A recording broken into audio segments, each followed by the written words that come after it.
আসসালামু আলাইকুম বন্ধুরা, আমার চ্যানেলে আপনাদের সবাইকে স্বাগত জানাই। বন্ধুরা, আজকে আমি আপনাদের সঙ্গে আমের চাটনি রেসিপি শেয়ার করব, একদম বিয়েবাড়ির মতন।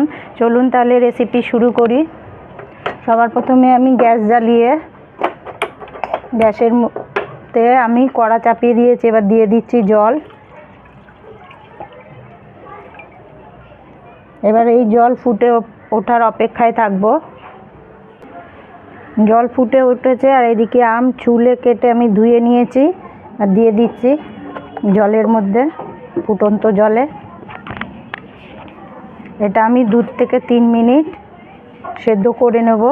আর এরই মধ্যে দিয়ে দেব অল্প একটুখানি লবণ। লবণ দিলে কি হয়, যে কষ ভাবটা থাকে আমের, সেটা চলে যায়।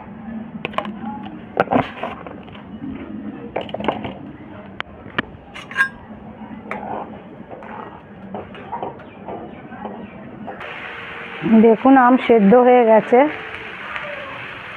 এই যে, এবার আমি গ্যাস বন্ধ করে আমগুলো সব তুলে নেব। কড়া ধুয়ে আমি কড়াই দিয়ে দিচ্ছি অল্প একটুখানি তেল।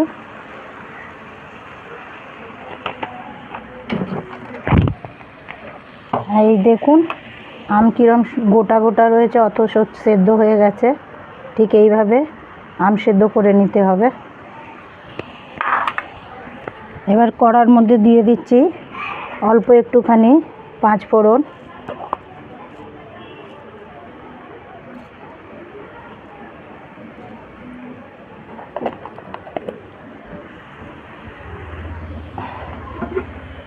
পাঁচ ফোড়ন হয়ে গেছে।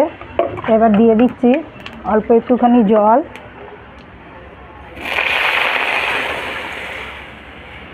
এবার এই জলের মধ্যেই দিয়ে দিচ্ছি 1 বাটি চিনি। যে যেরকম মিষ্টি খাবেন সেই অনুযায়ী চিনি দেবেন। আম অনেক সময় বেশি টক থাকলে একটু বেশি চিনি লাগে। দিয়ে দিলাম। দিয়ে এবার খুব ভালো করে নাড়িয়ে চাড়িয়ে নেব।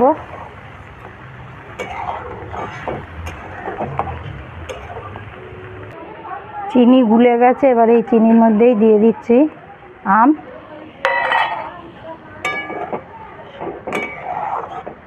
আর দিয়ে দেবো 1 চিমটি লবণ, একদম অল্প পরিমাণে।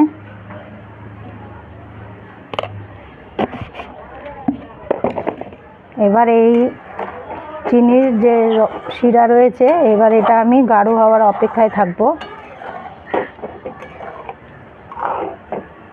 দেখুন অল্প একটু গাঢ় হয়ে এসছে। এর মধ্যেই দিয়ে দিচ্ছি কিশমিশ আর দিয়ে দিচ্ছি কাজু বাদাম। দিয়ে এবার একটু ভালো করে নাড়িয়ে চাড়িয়ে নেব। আর দেখুন আম কীরকম ফুলে উঠেছে, একদম মোরব্বার মতন লাগছে। দেখুন দারুণ লাগে খেতে। এটাকে আরও 2-3 মিনিট আমি ফুটিয়ে নেব।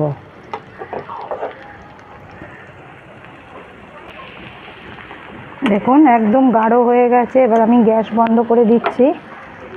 আম দেখুন একদম পুরে ফুলে কীরকম মোরব্বার মতন হয়ে গেছে।